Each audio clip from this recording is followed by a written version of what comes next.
आपके अपने YouTube channel में एच डी क्लासेज में आपका स्वागत है। पिछले वीडियो में हमने यूएनओ के बारे में देखा था। इस वीडियो में हम यूएनओ के विभिन्न अंगों के बारे में बात करेंगे। अगर आपने पिछला वीडियो नहीं देखा है तो इस वीडियो के डिस्क्रिप्शन में उसका लिंक डाल दिया जाएगा, उसको ज़रूर देखें। तो चलिए हम आज देखते हैं यूएनओ के जो प्रमुख अंग हैं, यानी संयुक्त राष्ट्र संघ के प्रमुख अंग। तो संयुक्त राष्ट्र संघ के जो प्रमुख 6 अंग होते हैं, 6 अंग कौन कौन से हैं? तो इसमें पहला है जनरल असेंबली यानी आम सभा, जनरल असेंबली आम सभा। दूसरा है आपका सचिवालय,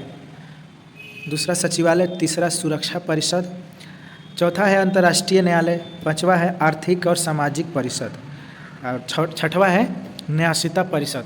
तो ये जो 6 अंग है इसके बारे में हम डिटेल से अभी बात करेंगे। चलिए देखते हैं। पहले हम आम सभा यानी जनरल असेंबली के बारे में कि जनरल असेंबली क्या है। सीधा सा बात है, नाम से पता चला असेंबली जहाँ पे विभिन्न राष्ट्रों के लोग मौजूद होते हैं अपने। तो देखिए general assembly, UN general assembly इसको कहा जाता है, यानी यूनाइटेड नेशन जनरल असेंबली। संयुक्त राष्ट्र संघ का यह मुख्य नीति निर्धारक और चर्चा का मंच होता है। यहाँ पे नीतियों का निर्धारण किया जाता है और विभिन्न प्रकार की चर्चाएँ की जाती है एक दूसरे देशों के बीच, यानी जो भी सदस्य देश हैं उनके बीच। यह यूएन के 6 प्रमुख अंगों में से एक होता है। ठीक, इसमें जो होता है यूएन के सभी सदस्य देशों को प्रतिनिधित्व मिलता है। इसमें जो भी यूएन के जितने भी देश हैं, यानी कुल 193 देश है, सभी देशों का प्रतिनिधित्व होता है। ठीक है। फिर क्या होता है, महासभा में यूएन के सभी 193 देश क्या होते हैं, शामिल होते हैं। 193 देश, प्रत्येक सदस्य क्या समान रूप से वोट देने का अधिकार होता है। कोई भी जो यहाँ पे नीति का निर्धारण किया जाता है तो जो भी मेंबर है उनको क्या होता है, समान रूप से वोट देने का अधिकार है। ठीक। अब जो यूएन आम सभा है इसका कार्य क्या है, तो यहाँ देखिए क्या होता है। यहाँ पर जो अंतर्राष्ट्रीय शांति और सुरक्षा के मुद्दों पर चर्चा किया जाता है। जो भी शांति और सुरक्षा के मुद्दा है उस पर क्या किया जाता है, चर्चा किया जाता है यूएन असेंबली में। यूएन के बजट को स्वीकृत करना, माने यूनाइटेड नेशन के बजट को क्या करना, स्वीकृत करना, और महासचिव की नियुक्तियों की सिफारिश करना। जो भी महासचिव होते हैं उनकी नियुक्ति जो होती है उनका क्या करना, सिफारिश किया जाता है इसके द्वारा। फिर जैसे अन्य जो अंग है यूनाइटेड नेशन के, उस अंगों में जैसे सुरक्षा परिषद, आर्थिक और सामाजिक परिषद, इसका जो रिपोर्ट क्या करना, प्राप्त करता है और उन पर चर्चा करता है। ठीक, कुल मिलाकर जैसे होता है किसी भी देश में संसद होता है ना, उसी तरह का ये भी है। पूरे राष्ट्र का एक संसद भवन कह सकते हैं इसको। भारत में महासभा के क्या नियमित सत्र हर वर्ष सितंबर से दिसंबर के बीच में न्यूयॉर्क में होता है। सितंबर से दिसंबर के बीच में न्यूयॉर्क में इसका क्या होता है, नियमित सत्र होता है। विशेष सत्र किसी विशेष आवश्यकता के अनुसार आयोजित किए जाते हैं। जैसे कोई ज़रूरत पड़े विशेष सत्र करने का, तो कोई एकदम आवश्यक कार्य हो तो विशेष सत्र भी किया जाता है। यह सभी देशों का एक क्या करता है, मंच प्रदान करता है जहां वे समान रूप से अपनी बात रखते हैं। यानी पूरे जो भी मेंबर है उनका एक मंच है जहां क्या करते हैं, अपना बात रखते हैं। कोई भी समस्या उस पर चर्चा किया जाता है। यह अंतर्राष्ट्रीय सहमति और सहयोग को बढ़ावा देता है। तो ये जनरल असेंबली जो होता है ये क्या है, एक तरह से कह सकते हैं अंतर्राष्ट्रीय मंच प्रदान करता है। ठीक। दूसरा इसमें है अंग सुरक्षा परिषद यानी सिक्योरिटी काउंसिल। तो यूएन जो सुरक्षा परिषद होता है इसको बोलते हैं यूनाइटेड नेशन सिक्योरिटी काउंसिल। अब ये भी क्या है, सुरक्षा परिषद जो है ये भी एक संयुक्त राष्ट्र संघ का प्रमुख अंग है, जिसका मुख्य उद्देश्य क्या होता है, अंतर्राष्ट्रीय शांति और सुरक्षा बनाए रखना। किसी भी राष्ट्र में, किसी भी देश में अंतर्राष्ट्रीय शांति और सुरक्षा बनाए रखना इसका मुख्य उद्देश्य है। इसमें सबसे शक्तिशाली अंग माना जाता है। ठीक, क्योंकि इसके पास क्या है, बाध्यकारी निर्णय देने का अधिकार है। यानी बाध्यकारी निर्णय कोई भी ले सकता है कि हाँ ये निर्णय आप पे बाध्यकारी है। अब इसमें देखिए सिक्योरिटी काउंसिल के कुल 15 मेंबर होते हैं। 15 मेंबर में इसमें है आपका 10 होते हैं जो अस्थायी होते हैं, यानी हर 2 साल पे ये बदल जाता है, मेंबर दूसरा हो जाता है। जबकि 5 जो सदस्य हैं वो हम अस्थायी हैं, यानी कि 5 सदस्य हमेशा यहीं रहते हैं, और जो अस्थायी जो सदस्य हैं वो हमेशा बदलते रहते हैं। तो वर्तमान में जो अस्थायी सदस्य हैं कौन है, अल्जीरिया, इक्वाडोर, गुयाना, जापान, माल्टा, मोजाम्बिक, कोरिया, ये सब। अब वहीं मेन जो अस्थायी है कौन है, अस्थायी अमेरिका हो गया, ब्रिटेन हो गया, फ्रांस हो गया, रूस हो गया और चीन हो गया। ये जो है क्या है, अस्थायी सदस्य। और देखिए जो अस्थायी सदस्य उनको एक विशेषाधिकार, वीटो पावर की शक्ति है। कोई भी जो कानून हो उसको रोक के लगाना, किसी भी देश का जो कुछ काम हो तो ये अस्थायी सदस्य चाहे तो अब अपने वोट से क्या कर सकता है, उसको वीटो लगा सकता है। यानी निषेधाधिकार, यानी कि निषेध कर सकता है, यानी उसको रोक सकता है। तो सबसे इसमें मजबूत होते हैं कौन? जो अस्थायी सदस्य होते हैं, अमेरिका, ब्रिटेन, फ्रांस, रूस। क्वेश्चन इसमें पूछता है कि 5 जो अस्थायी सदस्य है इनमें से कौन नहीं है या इनमें से कौन है, ऑप्शन में जो दिया रहेगा, ठीक है। तो इसमें कुल 15 मेंबर होते हैं और जिसमें 10 होते हैं अस्थायी और 5 होते हैं अस्थायी। अस्थायी सदस्य को ये क्या है? वीटो पावर की शक्ति है। मतलब क्या है? कोई भी अस्थायी सदस्य किसी प्रस्ताव पर वीटो करता है तो क्या होगा? वह प्रस्ताव अस्वीकार्य हो जाएगा, भले ही बाकी सदस्य इसमें समर्थन दें। मान लो 4 सदस्य आप उस प्रस्ताव को समर्थन किया है, लेकिन कोई एक सदस्य उसको समर्थन नहीं दिया तो उस प्रस्ताव को रद्द कर दिया जाता है। यही अस्थायी सदस्य को क्या है? वीटो पावर की शक्ति है। अब 10 जो अस्थायी सदस्य होते हैं, ये सदस्य हर 2 वर्ष पर क्या किए जाते हैं? चुने जाते हैं, हर 2 वर्ष पर। क्षेत्रीय प्रतिनिधित्व तो सुनिश्चित करने के लिए अलग अलग क्षेत्रों से चुना। अब यहाँ क्या है? हर 2 वर्ष पे, तो ऐसा नहीं कि हर 2 वर्ष पे एक ही जगह से चुन लिया। यहाँ के अलग अलग क्षेत्रों का प्रतिनिधि बराबर हो, इसीलिए क्या किया जाता है कि क्षेत्रों का प्रतिनिधित्व तो चुना जाता है। यानी अलग अलग क्षेत्र के प्रतिनिधि का बराबर हिस्सेदारी, इसीलिए अलग अलग क्षेत्रों से चुना जाता है हर 2 वर्ष पे। अब सुरक्षा परिषद का जो प्रमुख कार्य होता है वो क्या है? पहला है, सबसे पहला जरूरी है अंतर्राष्ट्रीय शांति और सुरक्षा बनाए रखना। माने कि पूरे देशों में, पूरे राष्ट्रों में क्या करना है? शांति और सुरक्षा को बनाए रखना। संघर्षों को रोकना और समाधान निकालने के लिए कदम उठाना। जो भी संघर्ष हो रहा है उसको रोकना है, उसका समाधान निकालने की कोशिश करना। शांति स्थापना अभियानों को स्वीकृत करना, यानी पीस कीपिंग जो मिशन होता है उसको क्या करना? स्वीकृत करना, यानी कि शांति को स्थापित किया जा सके। आर्थिक प्रतिबंध लगाना या हटाना, किसी भी देश पे क्या करना? आर्थिक प्रतिबंध लगाने का भी अधिकार किसको है? सुरक्षा परिषद। सैन्य कार्रवाई की अनुमति देना, आप किसी देश पे, किसी राष्ट्र पे या कहीं पे सैन्य कार्रवाई करना तो इसका क्या करता है? ये अनुमति देता है कौन? ये सुरक्षा परिषद। महासचिव की नियुक्ति की सिफारिश करना, ये सब इनके प्रमुख कार्य है, ठीक। महासचिव की नियुक्ति का क्या करता है? ये सिफारिश करता है। सुरक्षा परिषद किसी भी समय बैठक कर सकती है, क्योंकि इसका उद्देश्य क्या होता है? आपातकालीन स्थितियों का समाधान करना। अब ये जो है कभी भी क्या कर सकता है? बैठक कर सकता है। क्यों करेगा जी?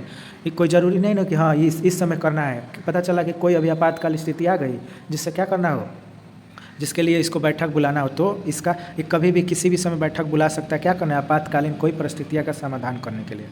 प्रत्येक सदस्य को 1 वोट मिलता है। किसी प्रस्ताव के पास होने के लिए 9 वोटों की आवश्यकता होती है, लेकिन अस्थायी सदस्यों को वीटो नहीं होना चाहिए।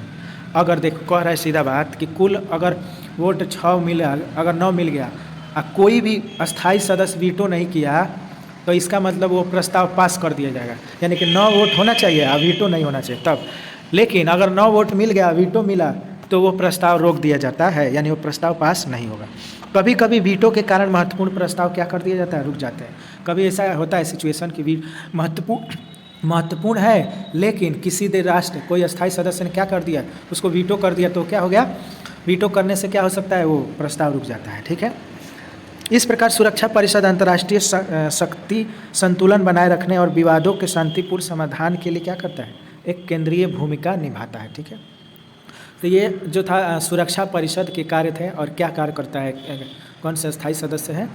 अब नेक्स्ट है हमारा अंतर्राष्ट्रीय न्यायालय, इंटरनेशनल कोर्ट ऑफ जस्टिस।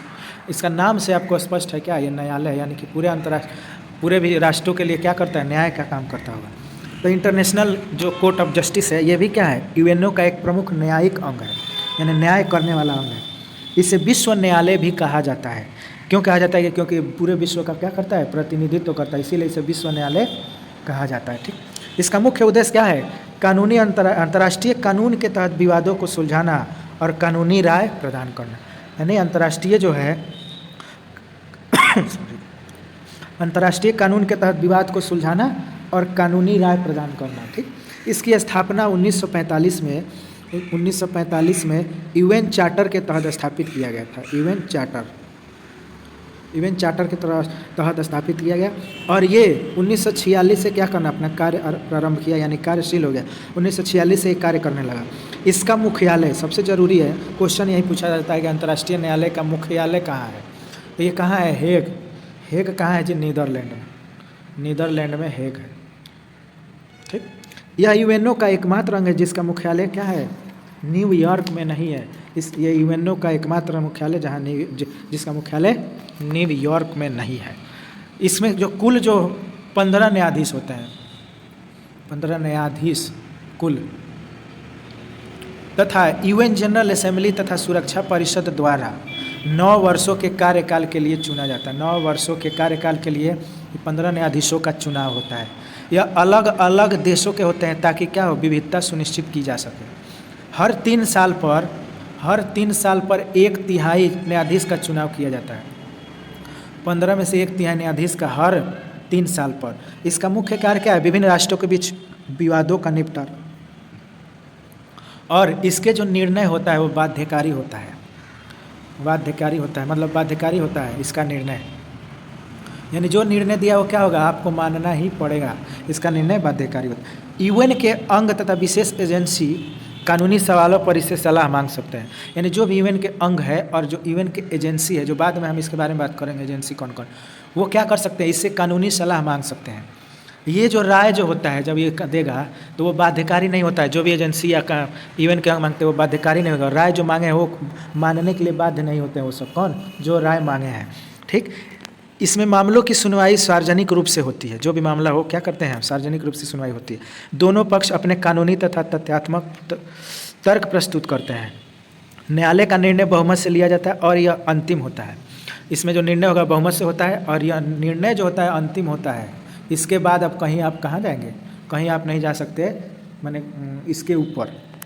अंतर्राष्ट्रीय, अब इसका मुख्य उद्देश्य हम देखें तो इसमें है कि अंतर्राष्ट्रीय विवादों को शांतिपूर्ण समाधान, अंतर्राष्ट्रीय कानून को विकसित करना, उसका अनुपालन सुनिश्चित करना। इसके निर्णय को वही देश मानने के लिए बाध्य होता है जिन्हें इस अधिकार क्षेत्र में स्वीकार किया गया है। कहने का मतलब वही देश बाध्य है, मानने को बाध्य है जिस क्षेत्र में ये जिसके लिए ये किया गया है, कानून बनाया गया है। ऐसा नहीं कि हाँ यहाँ का नियम है या कहीं और माना जा रहा है, वैसा नहीं होता। इस प्रकार कहा जा सकता है कि अंतर्राष्ट्रीय न्यायालय वैश्विक स्तर पर कानून और न्याय को बढ़ावा देने में महत्वपूर्ण भूमिका निभाता है। तो ये अंतर्राष्ट्रीय न्यायालय का कार्य था। अंतर्राष्ट्रीय न्यायालय का मुख्यालय हेग में है। हेग कहाँ है, नीदरलैंड। अब ये एकमात्र अंग है जिसका मुख्यालय न्यूयॉर्क में नहीं है। नेक्स्ट हम बात करते हैं कि अंतर्राष्ट्रीय और सामाजिक परिषद, आर्थिक और सामाजिक परिषद, इकोनॉमिक एंड सोशल काउंसिल। तो इसका देख लीजिए, ये है इसका हेड क्वार्टर है। तो ये भी क्या है, यूएन का एक क्या है, ये अंतर्राष्ट्रीय आर्थिक, सामाजिक और पर्यावरणीय मुद्दों पर काम करती है। ये ऐसा अंग है यूएन का जो अंतर्राष्ट्रीय आर्थिक, सामाजिक और पर्यावरण से संबंधित मुद्दों पर कार्य करती है। इसका उद्देश्य है सतत विकास लक्ष्यों को बढ़ाना देना, यानी सस्टेनेबल डेवलपमेंट गोल्स जो है उनको बढ़ावा देना, और सदस्य देशों के बीच समन्वय स्थापित करना। जो भी सदस्य देश है उनके बीच क्या करना, आपसी कोऑर्डिनेशन बनाना। ये किसका काम है, ये आर्थिक और सामाजिक परिषद का काम है। इसकी स्थापना यूएन चार्टर के थ्रू 1945 में हुई थी। ठीक, और इसमें 54 सदस्य देश हैं, 54 सदस्यों का चयन महासभा द्वारा 3 वर्ष के लिए किया जाता है। 3 वर्ष के लिए चयन किया जाता है। किसका, इन सदस्यों का चयन किया। सदस्य देशों का चयन क्षेत्रीय प्रतिनिधित्व के आधार पर होता है। वही बात हो गया कि क्षेत्र के आधार पर करने का मतलब कि हर क्षेत्रों के प्रतिनिधि शामिल हो जाए। इसका मुख्यालय कहाँ है, सीधा है न्यूयॉर्क में इसका मुख्यालय है। ठीक, यानी कि अंतर्राष्ट्रीय न्यायालय को छोड़ के बाकी सभी का मुख्यालय कहाँ है, न्यूयॉर्क में। ठीक, इसके कुछ कार्यक्रम जैसे था जेनेवा में भी संचालित होते हैं। ठीक, इसका जो कुछ काम है जेनेवा स्विट्जरलैंड में भी, इसका मुख्य कार्य हम देखें तो मानव, सामाजिक और पर्यावरणीय विकास को बढ़ावा देना, मानव अधिकार की रक्षा करना, गरीबी उन्मूलन, शिक्षा, स्वास्थ्य और लैंगिक समानता जैसे मुद्दों पर काम करना, विशेष एजेंसी, फंड एवं कार्यक्रम जैसे यूनेस्को, यूनिसेफ, WHO आदि के साथ समन्वय स्थापित करना, SDG की निगरानी और समीक्षा करना, यानी सस्टेनेबल डेवलपमेंट गोल्स की निगरानी और समीक्षा करना। इसकी सत्र हर वर्ष जुलाई में होता है। इसमें सदस्य देशों के मंत्री, नीति निर्धारक और अन्य अधिकारी भाग लेते हैं। इसमें जो है सदस्य देशों के मंत्री, नीति और अन्य अधिकारी भाग लेते हैं। हर वर्ष एक विशेष विषय पर क्या होता है, चर्चा होता है। इसमें हर वर्ष अलग अलग एक विशेष विषय पर चर्चा जो वैश्विक विकास के लिए महत्वपूर्ण होता है। इसके 14 विशेष आयोग और समितियाँ काम करती है, जो आपके लिए एकदम जरूरी नहीं है, कोई एकदम जरूरी ये इम्पोर्टेंट नहीं है। जो 14 एजेंसियाँ हैं, जो 14 समितियाँ आयोग है, कौन कौन है, जैसे मान लीजिए 1-2 हम एग्जाम्पल बता देते हैं। जैसे आंकड़ा आयोग हो गया, जनसंख्या और विकास आयोग हो गया, महिला स्थिति आयोग, ये सब ये एग्जाम में नहीं पूछता है। और ये भी नहीं पूछता है कि इसके जो 14 आयोग और समितियाँ कौन कौन है, नहीं पूछेगा। यह वैश्विक विकास में समन्वय और मार्गदर्शन प्रदान करता है। ठीक, यह यूएन तथा NGO के बीच संवाद और सहयोग को भी प्रोत्साहित करता है। तो कुल मिला के इसका काम क्या है, आर्थिक और सामाजिक परिषद का ये आर्थिक और सामाजिक और पर्यावरणीय से जुड़े मुद्दे को क्या करता है, देख रेख और हैंडल करता है। नेक्स्ट हम बात करें तो न्यासी परिषद यानी ट्रस्टीशिप काउंसिल। अब ट्रस्टीशिप काउंसिल का मतलब है इसका मुख्य उद्देश्य उन क्षेत्रों को स्वशासन और स्वतंत्रता प्रदान करने में मदद करना जो पहले उपनिवेश या अंतर्राष्ट्रीय प्रशासन के अधीन थे। न्यासी परिषद का मुख्य उद्देश्य क्या है कि उन क्षेत्रों को क्या करना, स्वशासन प्रदान करना या स्वतंत्रता प्रदान करना जो पहले उपनिवेश या अंतर्राष्ट्रीय प्रशासन के अधीन थे। तो वैसे राष्ट्रों को क्या करना, स्वतंत्र कराना या स्वशासन प्रदान करना जो पहले उपनिवेश थे और उसके अधीन कार्य करते थे। इसकी भी स्थापना 1945 में यूएन चार्टर के थ्रू हुई थी। 1945 में यूएन चार्टर के थ्रू हुई थी। ठीक, इसका उद्देश्य न्यासी क्षेत्रों में लोगों के राजनीतिक, आर्थिक, सामाजिक और शैक्षिक विकास को प्रोत्साहित करना, उन्हें स्वतंत्र और स्वशासन के लिए क्या तैयार करना। ठीक, उनके प्राकृतिक साधनों और अधिकारों की रक्षा सुनिश्चित करना। जो भी व्यक्ति हैं, जो भी राष्ट्र, उनके प्राकृतिक संसाधनों और अधिकारों की रक्षा। 1994 में न्यासी परिषद का मुख्य कार्य क्या कहते हैं, समाप्त कर दिया गया। अब न्यासी परिषद जो है क्या है, निलंबित है, यानी कि इनएक्टिव है, अब ये काम नहीं करता है। अब यह आवश्यकता अनुसार कार्य करता है क्योंकि इसे यूएन चार्टर में संशोधन के बिना समाप्त नहीं किया जा सकता। यानी कि पूर्ण रूप से समाप्त नहीं है, लेकिन ये काम नहीं करता है। इसको ये ज़रूरत पड़ने पे, जब एकदम ज़रूरत पड़े तो क्या किया जाता है, काम करता है। यह विश्व भर में उपनिवेशवाद समाप्त करने में योगदान दिया। कई देशों को स्वतंत्रता प्रदान करने और लोकतांत्रिक शासन स्थापित करने में ये मदद किया है और इसका मुख्य कार्य यही होता है। ठीक, न्यासी परिषद का। नेक्स्ट है सचिवालय। सचिवालय जो मुख्य होता है, सेक्रेटेरिएट जिसको बोलते हैं। तो यह संयुक्त राष्ट्र संघ के 6 प्रमुख अंगों में से एक है। देख लीजिए, ये इसका फ्रंट है। ये सचिवालय का हेड को अंदर का है। मैंने हर प्रतिनिधि के लोग यहाँ बैठे हुए, हर देश के प्रतिनिधि। ठीक, तो ये क्या है, संयुक्त राष्ट्र के 6 प्रमुख अंगों में से एक है।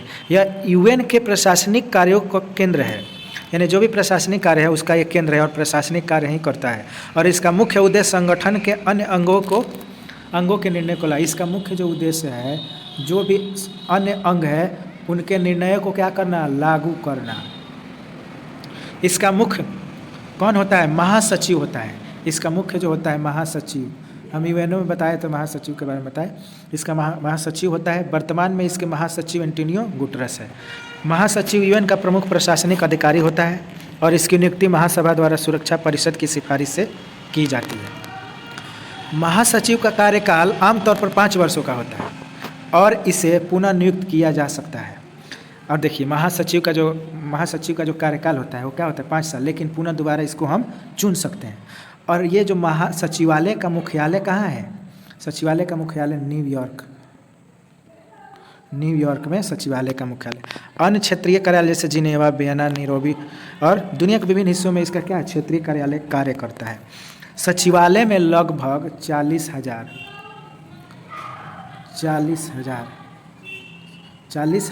से अधिक अंतर्राष्ट्रीय कर्मचारी काम करते हैं। ठीक, ये कर्मचारी विभिन्न देशों और क्षेत्रों से चुने जाते हैं ताकि विविधता और निष्पक्षता सुनिश्चित की जा सके।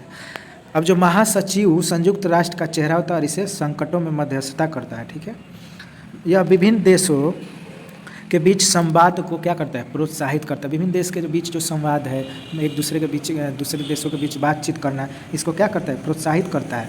अब महासचिव अंतर्राष्ट्रीय मुद्दों पर रिपोर्ट तैयार करता है और संयुक्त राष्ट्र के कार्यों को निगरानी करता है।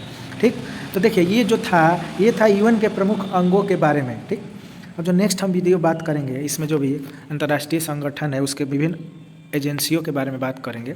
ठीक, तो देखिए, अगर ये जो सूचना है आपको अच्छा लग रहा है, अच्छा लगा तो आप वीडियो को लाइक कर दीजिएगा, सब्सक्राइब भी करिए, वीडियो को शेयर कीजिएगा। ठीक, चलिए, ठीक है, धन्यवाद।